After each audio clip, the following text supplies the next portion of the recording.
Hello, everyone. Welcome to Track Limits, presented by Formula Addict. We're here today live in Toronto at Crater Club Studios, and I'm joined here by Mikey and Feven. And what a race, guys. This was one of...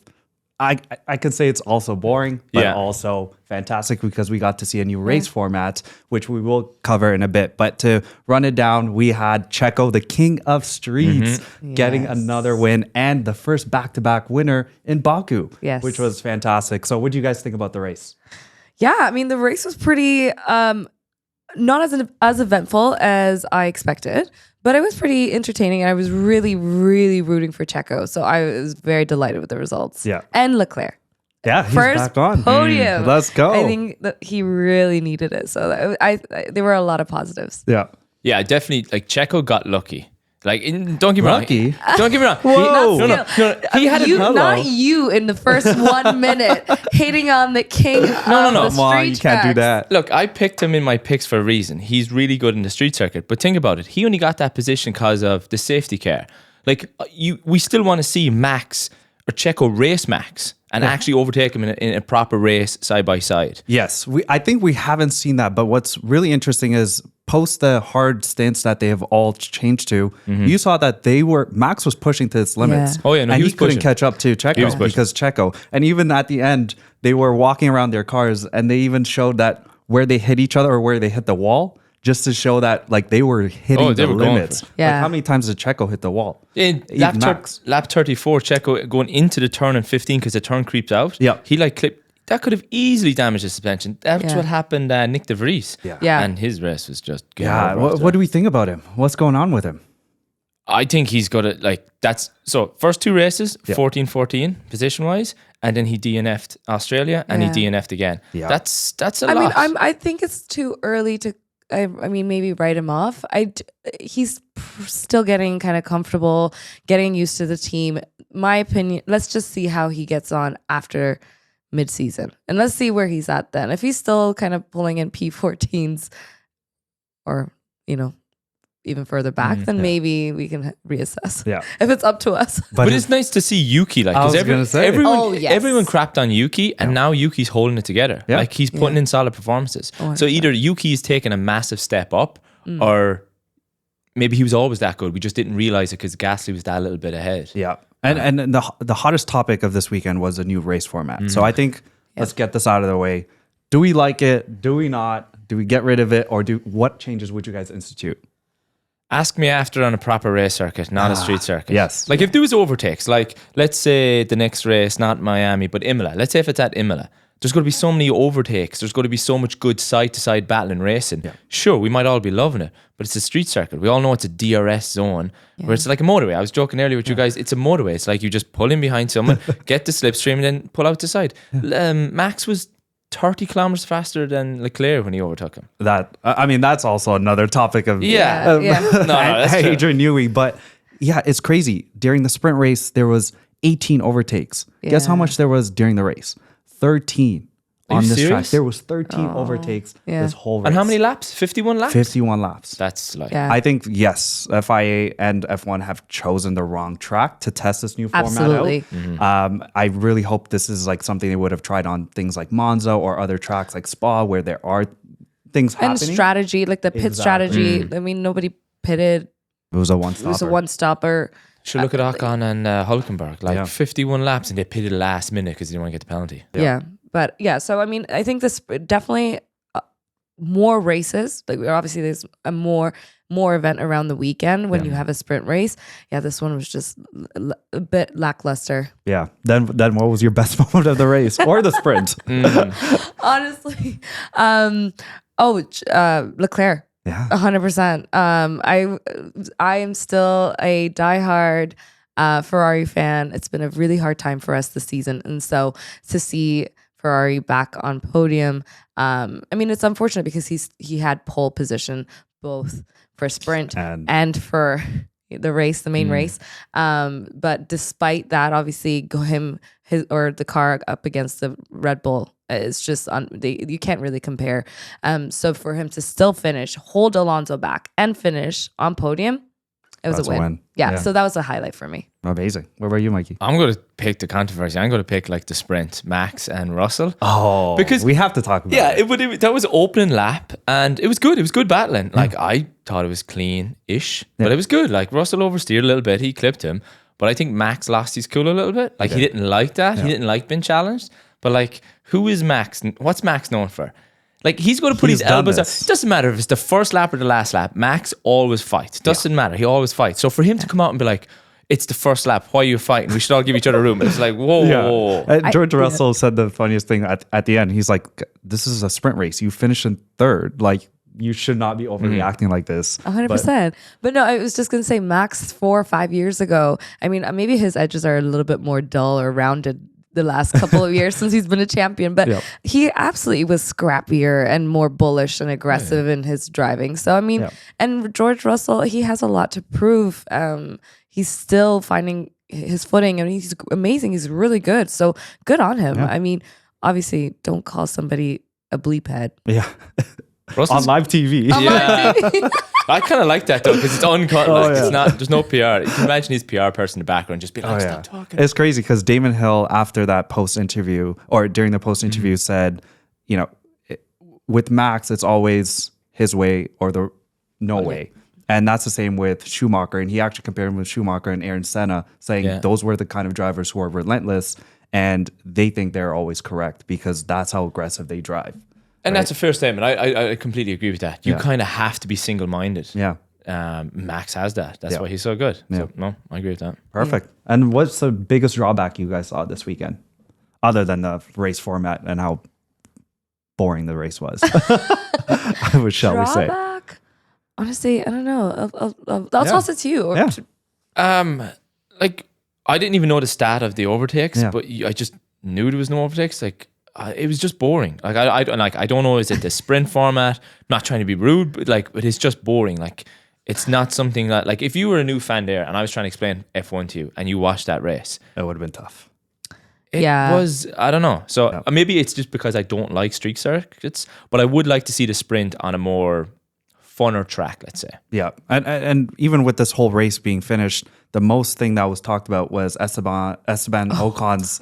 Lap 51 coming into the pit lane and almost wrecking the whole crew. Yeah. I mean, absolutely not his fault. No. I mean, but also, to just kind of take 2 minutes back before that happened was Ocon and who was Hulkenberg. Yes. Waiting, hoping and dreaming for a yellow flag. So or the rain. The rain at the end. So, I mean, that I thought was, it could have been a really, really smart strategy had there been a yellow flag, but it was such a uneventful in terms of DNFs or in terms of, accidents or anything like that, it was wishful thinking. So yeah, I understand why Ocon was kind of forgotten in that when he was coming in, the press and media were out, but it could have really ended in a nightmare. And so I'm really glad it didn't, but that in itself, I'm like, why are you waiting to the last lap?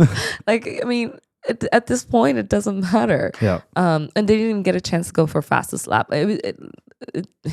George Russell took that. George Russell got that. Yeah. Smart move. What do we think about Aston Martin? Was this a lackluster weekend for them, or is this just like a drawback that they're working on for Miami? I thought this was a good weekend for Aston Martin. Yeah. Okay. Like Alonso managed his tire throughout the entire race. Yeah. And then he pushed, there was like 4 laps to go. There was like 4 seconds. Yeah. He was 8/10. I think you had the lap up. He was 8/10 off Leclerc. But he'd even commented earlier that I don't think all the teams fully understood how good the degradation was on the hard tire. Yeah. So Alonso, being the genius he is with tire management, Reserved too he much? was prepared to get him at the end. Yeah. So like, let's say if the climate was a little bit warmer and the tires did wear, those tires wouldn't have lasted. And Alonso been right there. Yeah. No, I love his little move with it probably wasn't malicious, but he said to Stroll, copy my brake sense. The next corner, Stroll runs wide. So maybe he was still dialing the dial. L plan. Yeah. But no, he was good. He was good. He wasn't swift enough to get Leclerc in the end. Yeah. No pun intended. Yeah. But swift that took you a while. Yeah, I was like, wait, and I was like, I turned to her and I saw her face. I was like, Swift. Those rumors. Did you hear some of the who was it? Anyways, whoever was doing the live coverage was making a lot of Taylor Swift puns probably Will throughout. Buxton. No, it wasn't. I don't know who it was, but anyways, it was pretty funny. I watched it on social media. All right, you know what? Let's move away from this race. I think there's another race that took place this weekend that we need to talk about. It's the F1 Academy. It launched this weekend with 3 races that took place. Garcia took first position right now after 3 races, and then we got the Qubaisi sisters. So what do we think about F1 Academy? Do you think it's heading in the right direction? What changes that need to happen to make sure that this becomes a stepping stone for women to enter the sport? I mean, if I may. Yeah, of course. No, you know what? Mikey, how about you go? No, I absolutely think the F1 Academy is on the right path. Now, what the switch up at the very, very last minute of it not being broadcasted live, I think that kind of defeats the purpose. And I know this isn't a permanent situation, and they're still figuring it out. But in order to show and to have visibility and really make an impact in the way and the intention that the F1 Academy is trying to do, it needs to be live broadcasted. You need live coverage. You need content creators. You need people, and just making sure that this is getting as much, just visibility. So I think that I was really excited, and so when I was like, how do I watch it? And everyone you else, can't even find recap, even like highlights and stuff like that. So I found it very hard to navigate. So I really hope that over the next, this season or the next few months, that we move closer towards having it just being widely more available and getting more sponsors. And also when I watched the few clips that I did get to see, the stadiums are empty, right? So I do think that there's a lot that could be done to like actually have this be a live event with fans. And I think that a lot of people would be surprised how many people show up. I would totally pay to go. Yep, 100%. What about you, Mikey? Just to touch on that again, it's like you need to broadcast it to get sponsors in. Yeah. Sponsors aren't going to be interested in sponsoring these young women that are trying to get going in their world, and like no viewership, no sponsors. And then also it's more of a question, but why can't they follow the same circuit like F2 follows Formula 1? Like, why can't they follow a circuit? So it's all set up. The race weekend set up, the track set up, the media is already there. It's like a feeder series. Yeah, I think their goal was to try to match the whole calendar starting next season. And this season was their trial season to see how they can align all the teams coming in together, having the whole announcement and actually having the race take place. But I think another point to that is I think there's a big paywall that F1 and Liberty Media wants to put on this, which I think a lot of people in the media and all the spaces are saying this is the wrong move for something like this that's just on its first year. To remove it and just have everyone come in as a community 100%. And watch it, I think is so important for this F1 Academy. And let's see where it takes it, though. I'm excited to see. Yeah, I definitely think it's a great first step. Yeah, it's amazing. I mean, I 100%. think, and we will iron out the kinks as we go. Yeah. But I'm a huge champion for this, so I would love to start covering it and having more content for our podcast. Yeah, definitely. And maybe we might even have them as a guest. We are 100%. going to invite them all. Exactly. All of them, big podcast episode. But now let's move on to the next weekend, which is literally in 5 days. And we have Miami GP. This is the second time it's running. Last year, Max took the win. Do we anticipate Red Bull doing another one too? Or is there going to be a shakeup that's going to be happening this coming weekend? All right. I mean, you're the prediction genius. You're the king out right? here. Let's go. You're from the future. Tell us. No. I thought you had direct communication to Red Bull, right? Yeah, inside information. Yeah. Just from Red Bull directly, not even just any other team, just Red Bull. No, Red Bull, they're going to take it. It's guaranteed. Yeah. Perez and Max, be nice to see a little bit of a battle there. But I think Aston Martin could take Ferrari on it. Yeah, I don't know. Did they change the circuit by any chance, or is it the same layout? So. I think they added more safety, like chicanes and stuff like that, because of a lot of drivers that did get into accidents last year complained that they actually felt the G impact. Yeah, but I don't think they have made any changes. But usually, if they do, they announce them either way on a before, Thursday or something like that. So I'm not a big fan of the Miami circuit. For some reason, it doesn't sit well with me. Yeah. But I do know. think like there's so many long straights. Red Bull have the top end speed. Yeah. And fast corners. Fast corners. Now it is going to be hotter, so maybe we'll see more pit stops because this Yeah. whole thing of doing 50 laps with hards, Yeah. like no, it has to be 2-3 pit stops because that 100%. Like, we're changes up talking the to you, strategy. Pirelli. Yes. Yeah. Listen up. Anyway, that's Yeah. my rant. And I think this is a track where we will see if Ferrari has fixed their tire degradation. Yeah. This race actually didn't show that because there was low deg, and that's why they were able to keep up really good pace with the Mercedes and the Aston Martins. But now we have a real test of high deg that's coming in. So I would love to see Ferrari fix that. I know it's not a one weekend something that they can switch up, but if it's something that they can work on, 100%, we have a good race on our hands. Now, one last thought for me for next course. week. Basically, Checo and Max are 6 points away. So obviously, I think Red Bull is running away with it on the constructors. I really think there is now could be a battle or the makings of a battle between Checo and Max. Hopeful, wishful thinking. Obviously, you guys know who I'm rooting for, Checo. So, I thought it was Charles. well, between the Red Bull duo, it will definitely be the underdog that I will be rooting for. So I'm really looking forward to see how the two shape up. Amazing. Well, hey guys, we have 5 races in 6 weeks, so we're going to be doing this It's gonna be a lot lot. more. Yeah. So everyone else, please expect us to be doing a lot more of these race reflections, and we are missing one of our other hosts here who we missed out on. I think he also had the same thoughts about this race with us too. So everyone, thank you so much for tuning in. Please rate and review us on all streaming platforms and YouTube, and we will catch you on the next one. Bye.